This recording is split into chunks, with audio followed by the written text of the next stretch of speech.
تمہارا پروردگار خوب جانتا ہے کہ تم اور تمہارے ساتھ کے لوگ کبھی 2/3 رات کے قریب اور کبھی آدھی رات اور کبھی تہائی رات قیام کیا کرتے ہو،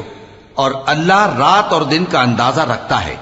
اس نے معلوم کیا کہ تم اس کو نبھا نہ سکو گے تو اس نے تم پر مہربانی کی، پس جتنا آسانی سے ہو سکے اتنا قرآن پڑھ لیا کرو۔ اس نے جانا کہ تم میں بعض بیمار بھی ہوں گے اور بعض اللہ کے فضل یعنی معاش کی تلاش میں ملک میں سفر کریں گے اور بعض اللہ کی راہ میں لڑیں گے،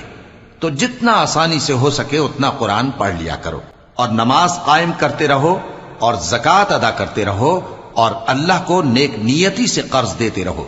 اور جو عمل نیک تم اپنے لیے آگے بھیجو گے اس کو اللہ کے ہاں بہتر اور صلے میں بہت عظیم پاؤ گے، اور اللہ سے بخشش مانگتے رہو، بے شک اللہ بخشنے والا ہے، مہربان ہے۔